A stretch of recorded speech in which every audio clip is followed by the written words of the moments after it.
Hi hello students, मैं आज आपको पढ़ा रही हूँ 9वीं कक्षा के 7वीं चैप्टर पर्यावरण बचाओ। ये पद्य भाग है।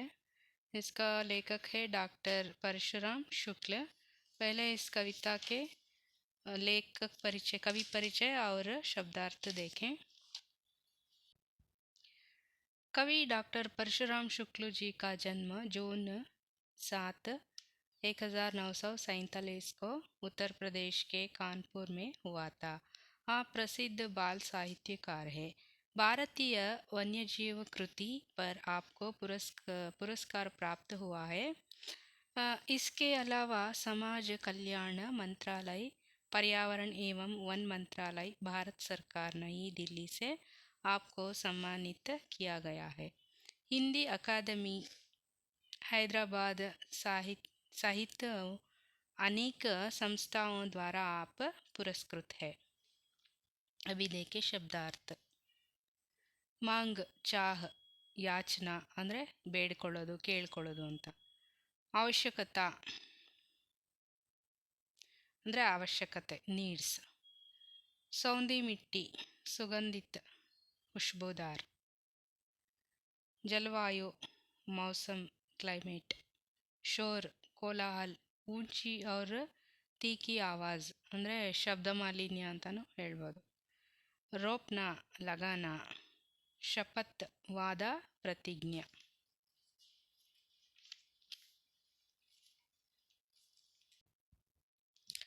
अभी पद्य के आशय देखे. इंट्रोडक्शन. पर्यावरण बचाओ, इसका मतलब ಸೇವ್ ಎನ್ವಿರಾನ್ಮೆಂಟ್ ಅಂದರೆ ಪರಿಸರವನ್ನು ಸಂರಕ್ಷಣೆ ಮಾಡೋದು ಅಂತ. ಪರಿಸರ ಕೆ ಬಿನಾ ಮಾನವ ಕಾ ಜೀವನ್ ಅಸಂಭವ್ ಹೇ. ಪರಿಸರ ಅಂದರೆ ಪ್ರಕೃತಿ, ಅಂದರೆ ನೇಚರ್. ನಮ್ಮ ಸುತ್ತಮುತ್ತಲೂ ಇರುವಂಥ ಗಿಡ, ಮರ, ಗಾಳಿ, ನೀರು, ಮನೆ, ಇದೆಲ್ಲವೂ ಪ್ರಕೃತಿ ಅಂತಲೇ ನಾವು ಹೇಳ್ಬೋದು, ಪರಿಸರ ಅಂತ ಹೇಳ್ಬೋದು. ಇದನ್ನು ನಾವು ರಕ್ಷಣೆ ಮಾಡಿ ಇಟ್ಕೋಬೇಕು. ಅದಕ್ಕೆ ಜೂನ್ 5ನೇ ತಾರೀಕನ್ನ ನಾವೇನಂತೀವಿ, ಪರಿಸರ ದಿನಾಚರಣೆ ಅಂತ ಸಹ ಆಚರಣೆ ಮಾಡ್ತೀವಿ, ಎನ್ವಿರಾನ್ಮೆಂಟ್ ಡೇ ಅಂತ. ಶುದ್ಧ पर्यावरण ಜೀವ ಜಗತ್ ಕೆ ಲಿಯೆ ಅವಶ್ಯಕ ಹೇ. ಅಂದರೆ ಶುದ್ಧವಾದ ಗಾಳಿ, ನೀರು ಇರುವಂತಹ ಒಂದು ಪರಿಸರ ನಮಗೆ ಮನುಷ್ಯನ ಜೀವನಕ್ಕೆ ಬಹಳ ಅಗತ್ಯವಾದದ್ದು. ಆಜ್ಕಲ್ ಜಲವಾಯು और ध्वनि का प्रदूषण निरंतर बढ़ते जाने के कारण ಪರಿಸರ का संतुलन बिगड़ रहा है.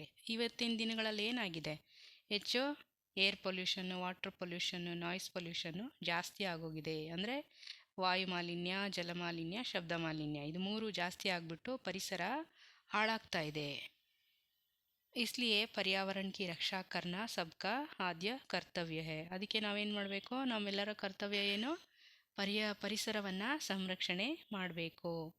प्रस्तुत कविता में शुक्ल जी ने इस ज्वलंत समस्या की ओर हमारा ध्यान ಆಕರ್ಷಿತ किया है. ಈ ಪ್ರಸ್ತುತ ಪದ್ಯದಲ್ಲಿ ಶುಕ್ಲಜಿ ಅವರು ಏನು ಮಾಡಿದ್ದಾರೆ, ನಮ್ಮೆಲ್ಲರ ಗಮನವನ್ನು ಯಾವ ಕಡೆ ಹರಿಸಿದ್ದಾರೆ, ಪರಿಸರ ಸಂರಕ್ಷಣೆಯ ಕಡೆಗೆ ಹರಿಸಿದ್ದಾರೆ. ಅದನ್ನು ನೋಡೋಣ. आज समय की मांग यही है, पर्यावरण बचाओ.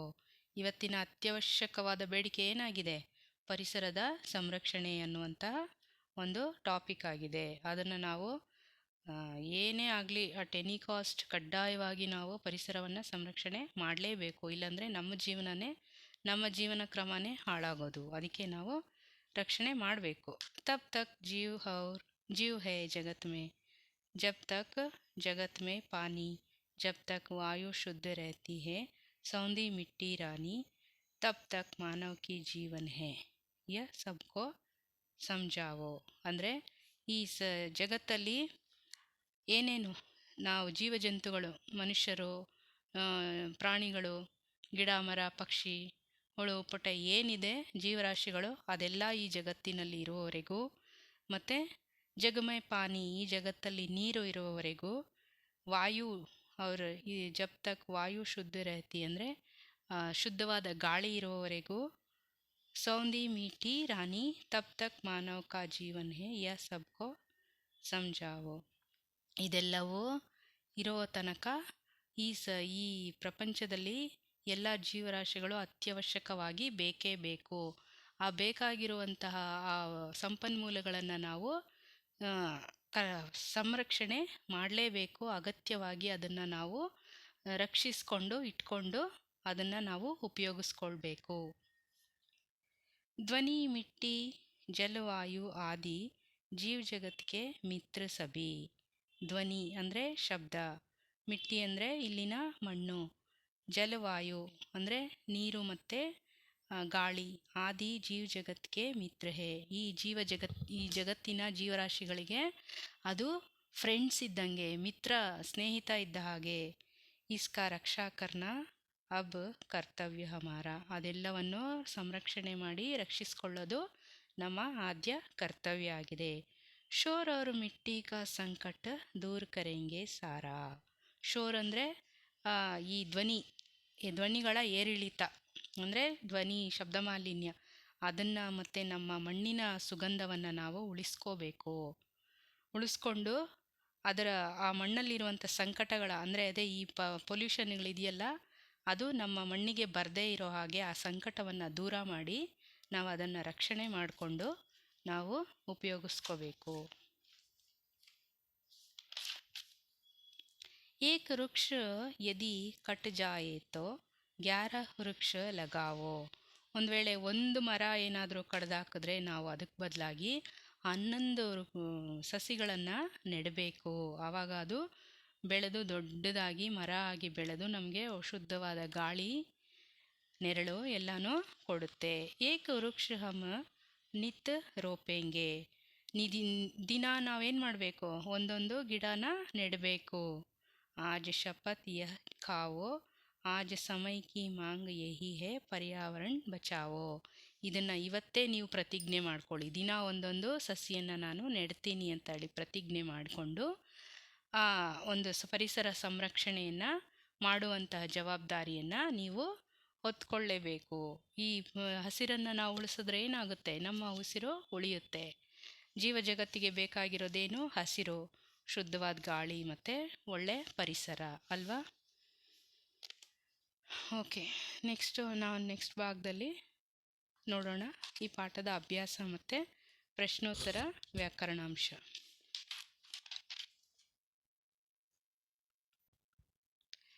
अभी देखें इस पाठ के अभ्यास, इसमें प्रश्नोत्तर और व्याकरणांश. फर्स्ट में एक वाक्य में उत्तर लिखिए. फर्स्ट क्वेश्चन, आज किसको बचाने की मांग है? आज पर्यावरण को बचाने की मांग है. सेकेंड वन, जीव कब तक जगत में रह सकता है? जब तक जग में पानी और शुद्ध वायु है तब तक जगत में जीव जगत में रह सकता है. थर्ड वन, कवि किसको शुद्ध रखने की बात करते हैं? कवि हवा को शुद्ध रखने की बात कहते हैं. फोर्थ वन, सौंधी मिट्टी को क्या कहा गया है? सौंधी मिट्टी को रानी कहा गया है. फिफ्थ वन, जीव जगत के मित्र कौन कौन हैं? जीव जगत के मित्र ध्वनि, मिट्टी, जलवायु आदि है. सिक्स्थ वन, कवि किसका संकट दूर करने की बात करते हैं? कवि शोर और मिट्टी का संकट दूर करने की बात करते हैं. सेवेंथ वन, कवि एक वृक्ष के बदले में कितने वृक्ष लगाने को कहते हैं? कवि एक वृक्ष के बदले में 11 वृक्ष लगाने को कहते हैं. अभी सेकेंड में 2 या 3 वाक्यों में उत्तर लिखिए. फर्स्ट क्वेश्चन, पर्यावरण का महत्व समझाइए. उत्तर, पर्यावरण के बिना मानव असंभव है. मानव जीवन असंभव है. प्रदूषण बढ़ने की वजह से पर्यावरण संतुलन आज बिगड़ रहा है. इसलिए इसको रक्षा करना हमारा परम कर्तव्य है. सेकेंड वन, परिसर की रक्षा के लिए हमें क्या क्या करना चाहिए? परिसर की रक्षा के लिए हमें वृक्ष लगाना चाहिए, प्रदूषण नहीं फैलाना चाहिए. हमें सभी को समझाना होगा कि वायु की स्वच्छता, पानी की स्वच्छता और मिट्टी की स्वच्छता की वजह से ही मनुष्य जीवन है। थर्ड में जोड़कर लिखिए, match the following. First one, jug में पानी, मिट्टी रानी, मानव का जीवन, एक वृक्ष नित्य नित रोपेंगे, शपथ खाओ, समय की मांग। ओके। फोर्थ में ध्यान से सुनो और आप भी मार्क कर लो। सही शब्दों से रिक्त स्थान भरिए, fill in the blanks. First one, आज समय की डैश यही है, पर्यावरण बचाओ, मांग। फर्स्ट वन आंसर मांग। सेकेंड वन, डैश और डैश का संकट दूर करेंगे सारा। फर्स्ट वन डैशेस शोर और सेकेंड वन मिट्टी। शोर और मिट्टी का संकट दूर करेंगे सारा। थर्ड वन क्वेश्चन, ध्वनि मिट्टी डैश आदि जीव जगत के मित्र सभी। जलवायु, ध्वनि मिट्टी जलवायु आदि जीव जगत के मित्र सभी। फोर्थ वन, एक डैश हम नित रोपेंगे, एक वृक्ष हम नित रोपेंगे। ठीक है। फिफ्थ में भावार्थ लिखिए, ध्वनि मिट्टी जलवायु आदि जीव जगत के मित्र सभी, इनकी रक्षा करना अब कर्तव्य हमारा, ಶೋರ್ और मिट्टी का संकट दूर करेंगे सारा। ಅಂದರೆ ಈ ಧ್ವನಿ, ಶಬ್ದ ಮಾಲಿನ್ಯ, ವಾಯು ಮಾಲಿನ್ಯ ಮತ್ತು ಈ ಜಲಮಾಲಿನ್ಯ ಇದನ್ನೆಲ್ಲ ನಾವು ದೂರ ಮಾಡಬೇಕು. ಈ ಧ್ವನಿ ಏನಿದೆ, ಧ್ವನಿ ಮಿಟ್ಟಿ ಜಲವಾಯು ಇದೆಲ್ಲ ಜೀವ ಜಗತ್ತಿನ ಮಿತ್ರರಿದ್ದ ಹಾಗೆ, ಇದನ್ನು ರಕ್ಷಣೆ ನಾವು ಮಾಡಬೇಕು. ಇದು ನಮ್ಮೆಲ್ಲರ ಕರ್ತವ್ಯ ಆಗಿದೆ. ಈ ಶೋರ್ और ಮಿಟ್ಟಿ का ಸಂಕಟ್ ದೂರ್ ಕರೆಂಗೆ ಸಾರ ಅಂದರೆ ಧ್ವನಿಯ ಏರಿಳಿತ ಮತ್ತು ಮಣ್ಣಿನ ಸಂರಕ್ಷಣೆ ಇದೆಲ್ಲನೂ ನಮ್ಮ ಕರ್ತವ್ಯ ಆಗಿದ್ದು, ನಮ್ಮ ಮಣ್ಣಲ್ಲಿ ಈ ರೀತಿಯ ಸಂಕಟವನ್ನು ದೂರ ಮಾಡಿ ನಾವು ಅದನ್ನು ರಕ್ಷಣೆ ಮಾಡ್ಕೋಬೇಕು.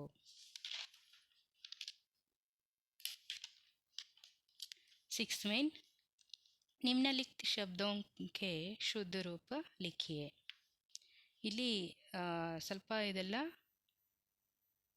ಸ್ಪೆಲ್ಲಿಂಗ್ ಮಿಸ್ಟೇಕ್ ಇದೆ, ಅದನ್ನು ಕರೆಕ್ಟಾಗಿ ಬರಿಬೇಕು. ಜೀವ್, ವಾಯು, ಪನಿ, ಕತರ್ವ್ಯ, ಮನವ್ ಅಂತ ಇದೆ.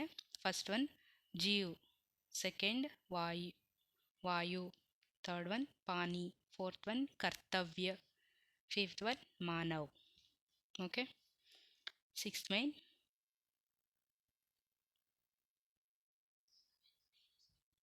सेवेंथ में पशु पक्षी मानव के मित्र है, निम्नलिखित तालिका में 10 पालतू जानवर तथा 10 पक्षियों के नाम लिखिए. ಅಂದರೆ ಇಲ್ಲಿ 10 ಸಾಕು ಪ್ರಾಣಿಗಳು ಮತ್ತು 10 ಸಾಕುವಂಥ ಪಕ್ಷಿಗಳ ಹೆಸರನ್ನು ನಾವು ಈ ಪಟ್ಟಿನಲ್ಲಿ ಬರೀಬೇಕು. ಪಾಲ್ತು ಜಾನ್ವರ್, ಫಸ್ಟು ಸಾಕು ಪ್ರಾಣಿಗಳು ಯಾವ್ಯಾವುದು? ಫಸ್ಟ್ ಒನ್ ಗಾಯ್, ಕುತ್ತಾ, बकरी, भेड़, बिल्ली, मछली, खरगोश, कछुआ, मुर्गी, घोड़ा. ओके. नेक्स्ट पक्षी, तोता, कबूतर, बतख, मुर्गी, मोर, हंस, बुलबुल, गोरैया, चील, मैना. ठीक है, समझ में है ना? सभी लिख लो. अभी नेक्स्ट मेन 8th में निम्नलिखित तालिका में कुछ पेड़ पौधे और फूलों के नाम दिए गए हैं, उन्हें अलग करके लिखिए. ಈ ಬಾಕ್ಸಲ್ಲಿ ಏನೇನು ಹೆಸರಿದೆ? ಪೇಡ್ ಪೌದೆ, ಫೂಲ್ ಅಂದರೆ ಗಿಡ ಮರಗಳ ಹೆಸರಿದೆ ಮತ್ತು ಹೂವಿನ ಹೆಸರುಗಳಿದೆ. ಅದನ್ನು ನಾವು ಕಂಡುಹಿಡಿದು ಈ ಪಕ್ಕದ ಬಾಕ್ಸಲ್ಲಿ ಪಟ್ಟಿನಲ್ಲಿ ಬರಿಬೇಕು. ಫಸ್ಟ್ ಒನ್ ಪೇಡ್ ಪೌದೆ ಮೇ ನೋಡ್ಕೊಳ್ಳಿ, ಹೇಳ್ತೀನಿ. ನೀಮ್, ನಾರಿಯಲ್, ಪೀಪಲ್, ತುಳಸಿ ಮತ್ತು ಬರ್ಗದ್, ನೀಮ್. ಓಕೆ. ಫೂಲ್,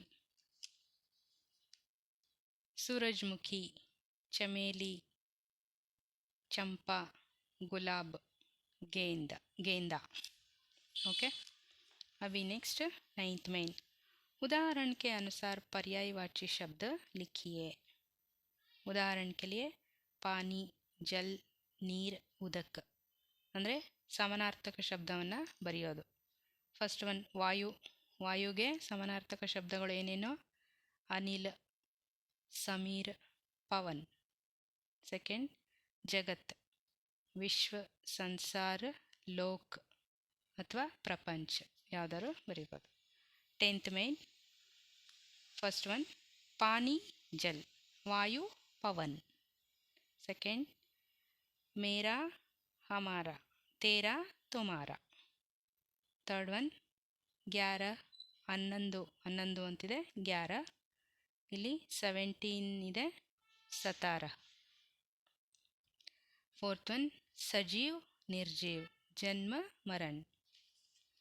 ठीक है, अभी नेक्स्ट देखें. ओके, अभी आप ये सभी और एक बार फिर से पढ़ लो, समझ लो.